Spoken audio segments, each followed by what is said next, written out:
قرآن مجید فرقان حمید ان الصلاۃ تنہا عن الفحشاء والمنکر کہ بے شک نماز بے حیائی اور برے کاموں سے روک دیتی ہے۔ ہم نماز بھی ادا کرتے ہیں، لیکن وہ نماز اس مادی دنیا میں اس کشمکش کے اندر ہمیں بہت سارے معاملات سے روک نہیں پاتی، بلکہ بہت ساری مرتبہ تو شاید ایسا ہو جاتا ہے سماجی خوشی کے معاملات میں نمازی پہلی صف میں نظر آتا ہے۔ صاحب شرع وہ بھی لحاظ شریعت کو پس پش ڈال دیتا ہے، اور خیال یہ ہوتا ہے کہ زندگی میں ایک ہی مرتبہ بیٹے کی خوشی ہے۔ وہ نماز جہاں اسے اپنا رنگ دکھانا چاہیے تھا وہ اپنا رنگ نہیں دکھا پاتی، تو کیا ایسے میں ایسا شخص یہ کہہ سکتا ہے کہ مجھے میری نماز نے تو نہیں روکا؟ تو جواب یہ ہے، نماز روکتی ہے، لیکن وہ نماز جس کے پڑھنے کا حق ادا کیا جائے۔ یہ فالٹ نماز کا نہیں، بلکہ اس نمازی کا ہے کہ جس کے اندر وہ وصف ہونا چاہیے تھا جو ایک نمازی کا وصف ہوتا ہے۔ یہی کیفیات ایک تلقین کی ہیں کہ ہماری نصیحت کے اندر، تلقین کے اندر وہ طاقت نہیں رہی، وہ ایموشنل انویسٹمنٹ باقی نہیں رہی کہ جو اپنا اثر دکھایا کرتی تھی، دلوں کو بدل دیا کرتی تھی۔ وہ اقبال نے بہت خوبصورت اس کی ترجمانی کی، کہنے لگے رہ گئی رسم اذاں اور روح بلالی نہ رہی، فلسفہ رہ گیا اور تلقین غزالی نہ رہی، اور مسجدیں مرثیہ خواں ہیں کہ نمازی نہ رہے، یعنی وہ صاحب اوصاف حجازی نہ رہے کہ مسجد تو بنا دی شب بر میں ماں کی حرارت والوں نے، من اپنا پرانا پاپی برسوں سے نمازی بن نہ سکا، یعنی وہ صاحب اوصاف حجازی نہ رہے کہ وہ جو ایک نمازی کے اندر وصف ہونا چاہیے تھا نماز کو ادا کرتے ہوئے، وہ اس وصف سے محروم نظر آتا ہے۔ اسی وصف کے حصول کے لیے قرآن مجید فرقان حمید کی آیات کو ہم نے تلاوت کیا ہے۔ سورہ آل عمران کی آیت نمبر 102 سے آیت نمبر 104۔ قرآن مجید فرقان حمید ہدایت و انقلاب کا زینہ ہے، اور اس کے بغیر اگر کوئی چاہے کہ اسے ہدایت میسر آ جائے یا اس کی زندگی میں انقلاب برپا ہو جائے تو یہ خام خیالی ہے۔ ان آیات کے اندر خصوصی طور پہ ایک لاہ عمل دیا گیا ہے کہ اگر آپ انقلاب چاہتے ہیں، تبدیلی چاہتے ہیں، وہ انڈیویجول انفرادی تبدیلی ہو یا وہ اجتماعی تبدیلی ہو، اس کے لیے اصول اور ضابطہ یہی اختیار کرنا پڑے گا۔ سب سے پہلی بات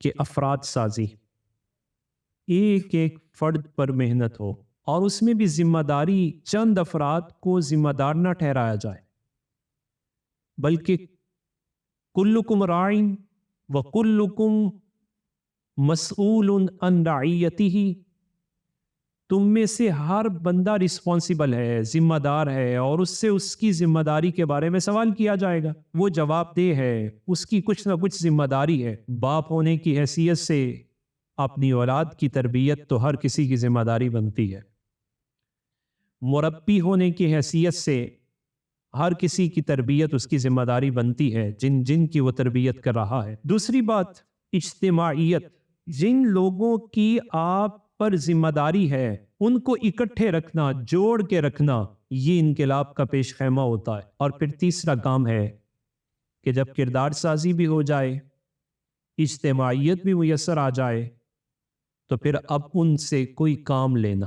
قرآن مجید فرقان حمید میں نبی پاک صلی اللہ علیہ وسلم کا جو منہج ہے وہ اس قرآن پاک کی عملی تصویر ہمیں دکھاتا ہے کہ رسول اللہ صلی اللہ علیہ وسلم نے پہلے افراد سازی کی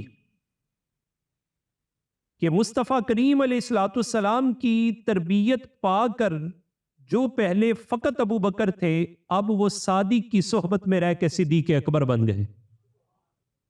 یہ کردار سازی تھی، ایک ماڈل تھے. اور صحابہ کرام رضوان اللہ علیہم اجمعین قیامت تک اس بات پہ فخر کرتے تھے، حضور جب بھی کسی کو بطور رول ماڈل پیش کیا جائے گا تو قیامت تک سب سے پہلے آپ کے صحابہ کا نام لیا جائے گا.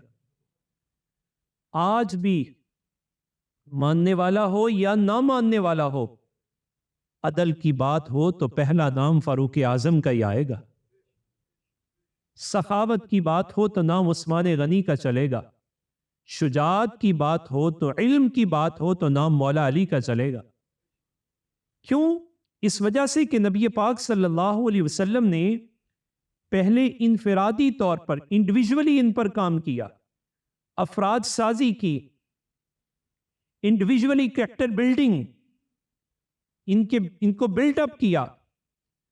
پھر اس کے بعد نبی پاک صلی اللہ علیہ وسلم جس کی تربیت کرتے رہے اس کے دل کو جوڑتے رہے. آج اس پرفتن دور کے اندر صحابہ کرام رضوان اللہ علیہم اجمعین کی ذوات ہائے قدسیہ کے درمیان اختلاف بیان کرنے والا مصطفیٰ کریم علیہ الصلوۃ والسلام کے منہج سے ہی واقف نہیں ہے کہ کریم آقا صلی اللہ علیہ وسلم نے جن کی تربیت فرمائی پھر ان کے دلوں کو آپس میں جوڑ بھی دیا، اور ایسا جوڑا ہے کہ اگر مولا علی سامنے آئے تو صدیق اکبر مسکراتے ہیں، اور صدیق اکبر سامنے آئے تو مولا علی مسکرا پڑتے ہیں. سوال ہوتا ہے کہ مجھے دیکھ کر کیوں مسکرائے؟ کہا اس وجہ سے کہ تمہیں دیکھ کے رسول اللہ مسکراتے تھے. آپ کیوں مسکرائے؟ فرمایا اس وجہ سے کہ آپ کو دیکھ کر بھی رسول اللہ مسکرایا کرتے تھے. تو یہ ایسی کیفیات تھی کہ دلوں کو مصطفیٰ کریم علیہ الصلوۃ والسلام نے گون دیا. کردار سازی کے بعد دوسرا مرحلہ یہ ہے کہ جن کی تربیت کی جا رہی ہے ان کو آپس میں جوڑ کے رکھنا، اور تیسرا مرحلہ ہے کہ پھر ان سے کوئی کام لینا، اجتماعی طور پر کچھ کام ان کے سپرد کرنا. قرآن مجید فرقان حمید میں اس منہج کو سورہ آل عمران میں یوں بیان کیا گیا، بسم اللہ الرحمن الرحیم، یا ایہا الذین آمنوا اتقوا اللہ حق تقاتہ ولا تموتن الا وانتم مسلمون. اے ایمان والو، اتقوا اللہ، اللہ سے ڈرو، حق تقاتہ، جیسا کہ اس سے ڈرنے کا حق ہے. یہ انڈیویجولی ہر بندے کو حکم دیا گیا کہ وہ اللہ سے ڈرے، اللہ کا خوف اپنے سینے کے اندر پیدا کرے. یہ اللہ کے قرب کا ذریعہ ہے، اللہ سبحانہ تعالی کی بندگی میں مقام پانے کا ذریعہ ہے. جو جتنا اللہ سے ڈرتا ہے وہ اتنا ہی اللہ کے قریب ہوتا ہے. یہ دستور دنیا ہے کہ بندہ کسی سے ڈرے تو دور جاتا ہے، اور رب تعالیٰ کا دستور کتنا نرالا ہے، بندہ جتنا ڈرتا ہے اتنا اس کے قریب ہو جاتا ہے. نبی پاک صلی اللہ علیہ وسلم نے یہ ڈر صحابہ کے اندر پیدا کیا، خوف الہی، خشیت الہی، اسی نے کردار سازی کی. ایک بندہ میں ہوں یا آپ اپنے کردار میں اس وقت تک راسخ اور پختہ نہیں ہو سکتا جب تک میرے اور آپ کے سینے میں اللہ کا خوف نہ آئے. اور خوف الہی ایک ایسی چیز ہے کہ جو بندے کے کردار کو پختہ کر دیتی ہے. وہ کسی بھی جگہ کیوں نہ چلا جائے، حالت روزہ میں موجود ہو اور کوئی چیز تناول نہیں کرتا، آخر کیا وجہ ہے؟ اسے معلوم ہے کوئی دیکھے یا نہ دیکھے میرا پروردگار. وہ کسی کے ساتھ زیادتی نہیں کرتا، وہ اپنے معاملات کے اندر حد اعتدال کو تجاوز نہیں کرتا. ہر جگہ اس کے لیے بیریئر ہے تو وہ اللہ کا خوف ہے. جب قرآن مجید فرقان حمید کی آیت مبارکہ نازل ہوئی تو صحابہ کرام رضوان اللہ علیہم اجمعین بہت پریشان ہو گئے، زردی ان کے چہروں پہ چھا گئی. نبی پاک صلی اللہ علیہ وسلم نے صحابہ سے پوچھا کیا ہوا؟ عرض کیا حضور یہ آیت مبارکہ کہہ رہی ہے یا ایھا الذین آمنوا اتقوا اللہ حق تقاتہ، کہ اللہ سے یوں ڈرو جیسے ڈرنے کا حق ہے. تو بلا اللہ سے ڈرنے کا حق ہم کیسے ادا کر سکتے ہیں؟ بلا تشبیہ و تمثیل، یہاں تو بندے بندوں کے حقوق نہیں پورا کر سکتے، رب کا حق کون پورا کرے گا؟ میری آپ کی کیفیت وہ نہیں جو صحابہ کے قلوب کی کیفیت ہے، جن کا تزکیہ مصطفیٰ جان رحمت خود فرماتے ہیں۔ صحابہ پریشان ہیں، رسول اللہ صلی اللہ علیہ وسلم کی بارگاہ میں عرض کر دیا، حضور ہم بڑے گھبرا گئے ہیں، اللہ کا حق کون ادا کرے گا؟ ابھی سوال انہوں نے کیا کہ جبرائیل امین جواب لے کے حاضر ہو گئے۔ صحابہ کی عظمت پہ لاکھوں سلام، ان کے سوال امت کی آسانی اور سہولت کا باعث بنتے ہیں۔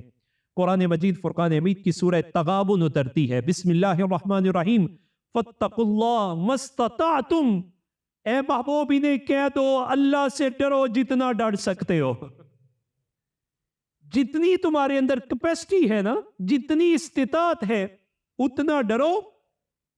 واسمعوا واطیعوا وانفقوا خیرا لانفسکم، اور جو تمہیں کہا جائے اسے غور سے سن لو اور فرما بردار بن جاؤ، اور جو تمہیں اللہ تعالیٰ نے عطا کیا ہے اسے خرچ کرو، بھلا تمہارا اپنا ہے۔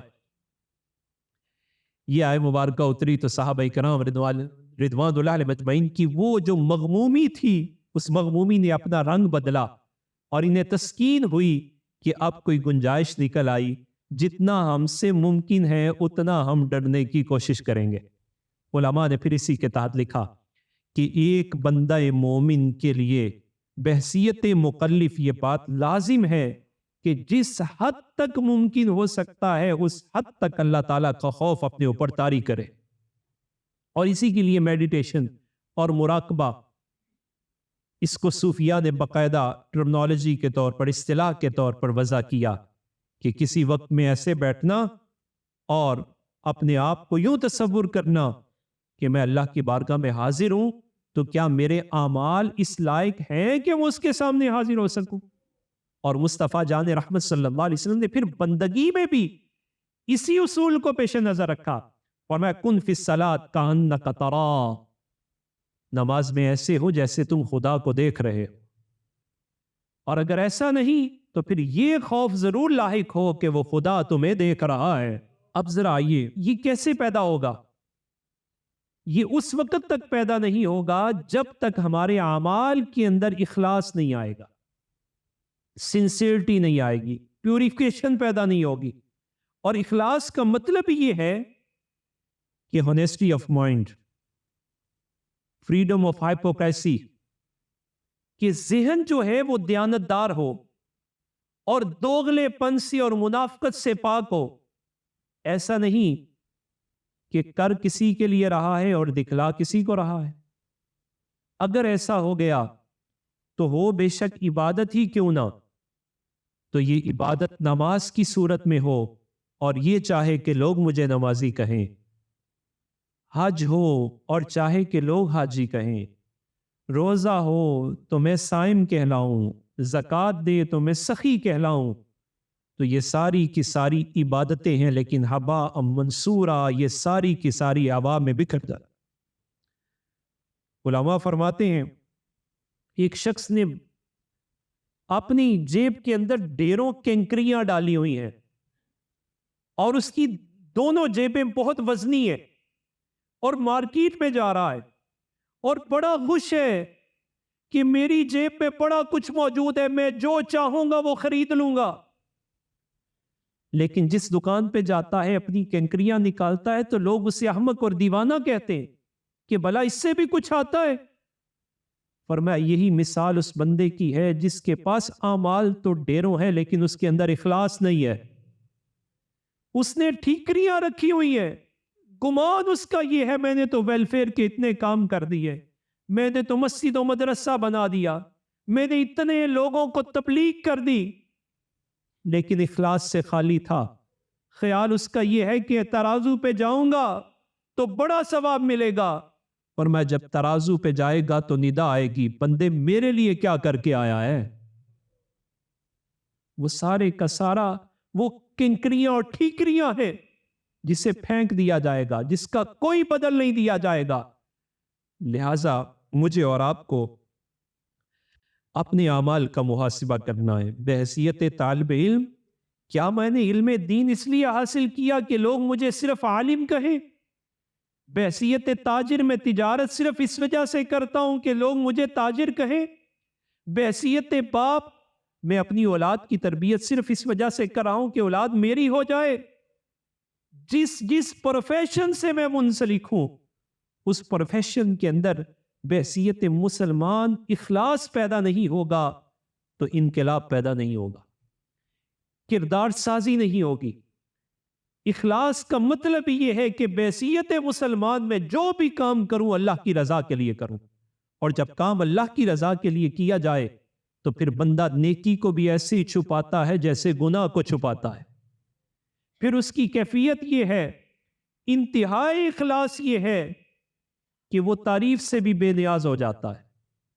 ہم تو کسی کو سلام بھی کریں تو کان لگا کے سنتے ہیں جواب دیا کہ نہیں دیا، اور اگر وہ جواب نہ دے تو ہم دوسری مرتبہ کہہ دیتے ہیں میں کیوں اس کو سلام کروں، اس نے تو جواب ہی نہیں دیا.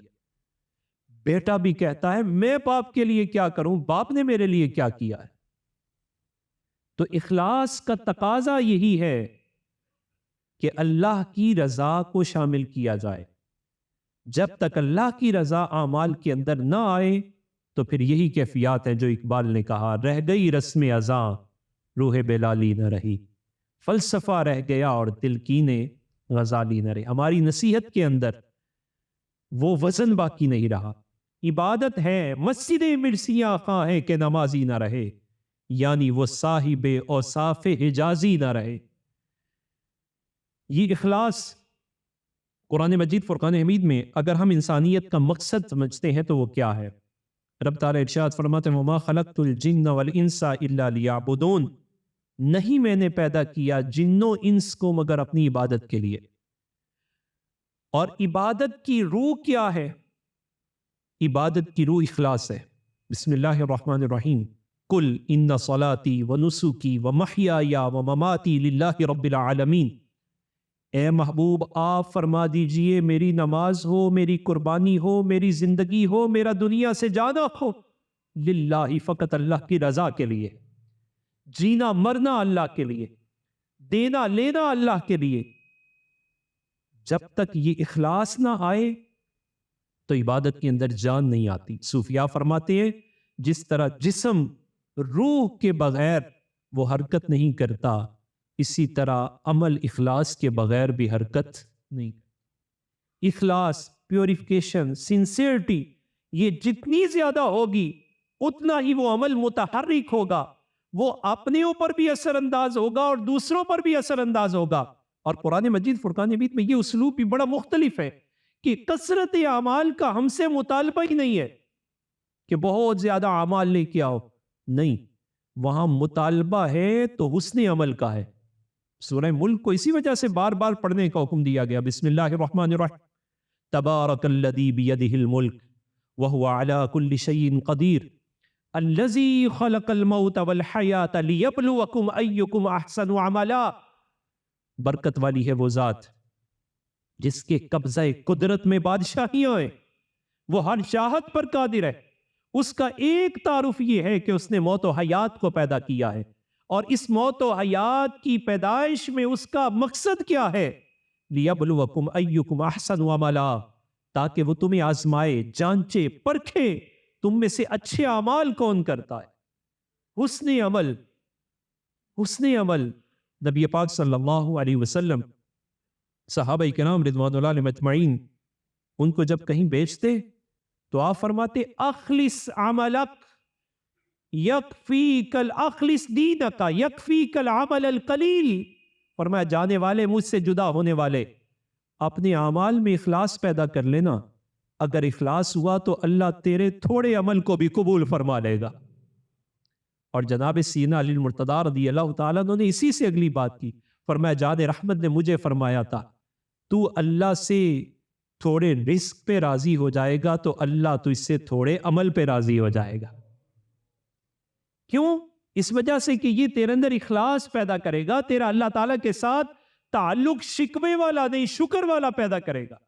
اور جب شکر آتا ہے تو اخلاص پیدا ہوتا ہے، اور جب اخلاص پیدا ہوتا ہے تو عمل تھوڑا ہی کیوں نہ ہو اللہ تعالیٰ کے ہاں اس کی قدر و منزلت بہت زیادہ ہوتی ہے۔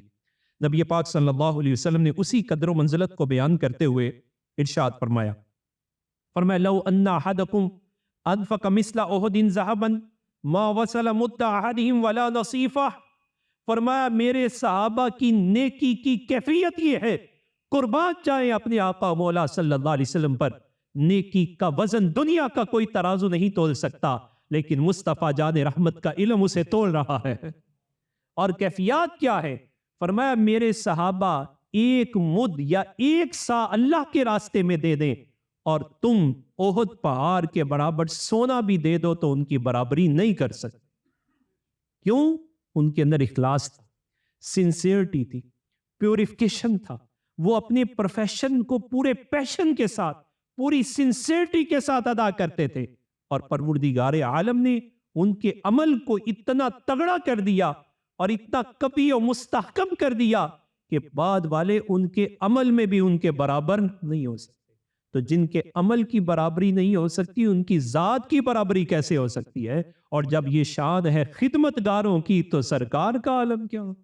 پھر کریم آقا صلی اللہ علیہ وسلم کے اعمال کی کیفیات کیا ہوں گی؟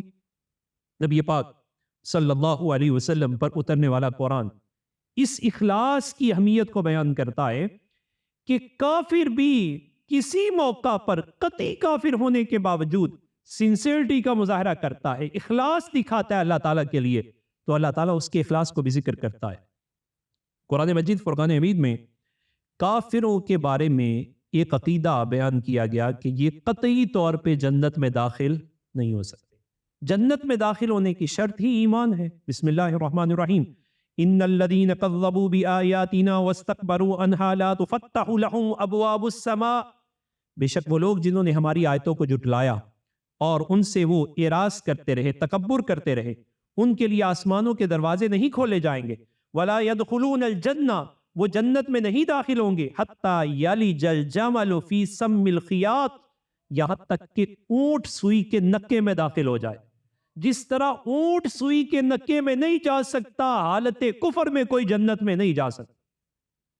اتنی حتمی اور قطعی بات کرنے کے بعد قرآن مجید فرقان حمید میں رب تعالیٰ کی رحمت نے ان لوگوں کو قدر کی نگاہ سے دیکھا ہے کہ جنہوں نے کافر ہونے کے باوجود بھی اللہ کے ساتھ اخلاص دکھایا ہے، اور اسے ذکر کیا گیا۔ بسم اللہ الرحمن الرحیم، فَإِذَا رَكِبُوا فِي الْفُلْكِ دَعَوُا اللَّهَ مُخْلِصِينَ لَهُ الدِّينَ، ان کافروں کو ذرا دیکھو کہ جب یہ کشتی میں سوار ہوتے ہیں، کشتی بور میں پھنس جاتی ہے اور طوفان سے بچنے کا کوئی کنارہ باقی نہیں رہتا، تو اس وقت ان کے دل میں ایک امنگ اٹھتی ہے اور سارے معبودان باطلہ کو چھوڑ کر وہ پروردگار عالم کو پکارتے ہیں کہ اب بچانے والا وہ واحد لا شریک ہے۔ قرآن نے اسے ذکر کیا کہ اب ان کے ہاں معبودان باطلہ کی سب کی نفی ہو جاتی ہے، ان کو آسرا رہتا ہے تو خدائے واحد پر رہتا ہے۔ تو قرآن نے ان کے ان اخلاص کو ذکر کیا۔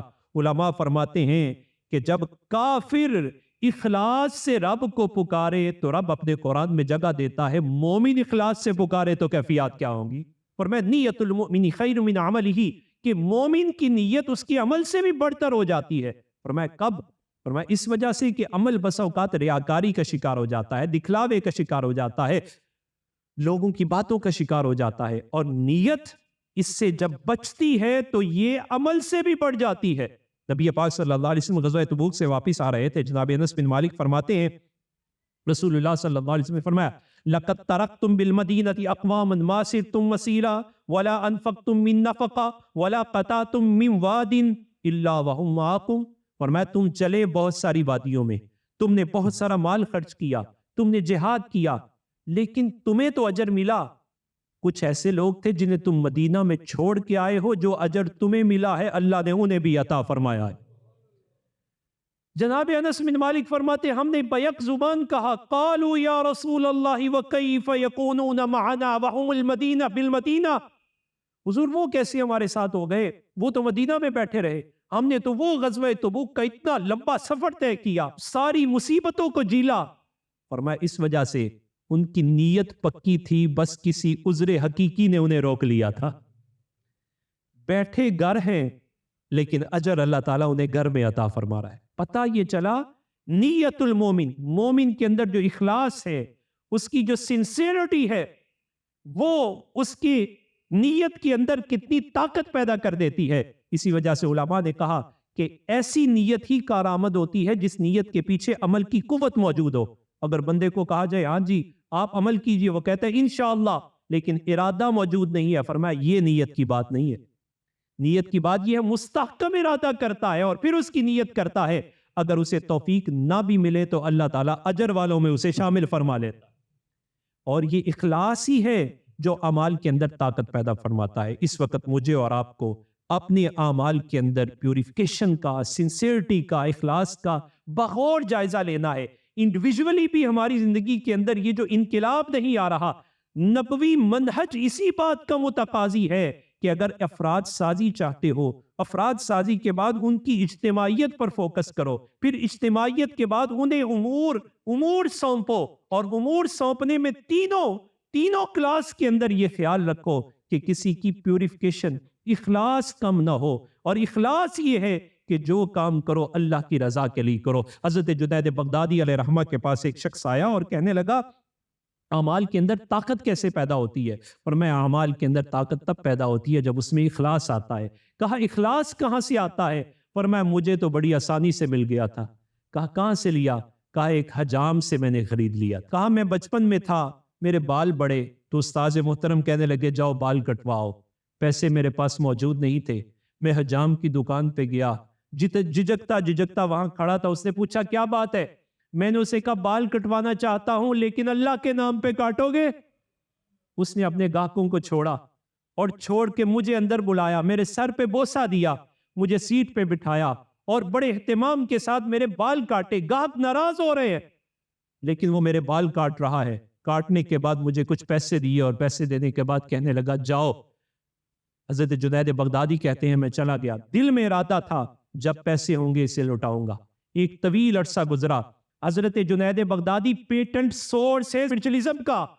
آپ سید الطائفہ ہیں، امام الائمہ فی شریعت ہے، امام الطریقہ ہے. حضرت داتا صاحب علیہ رحمہ کشف المحجوب کے اندر انہیں سرخیل اولیاء قرار دیتے ہیں.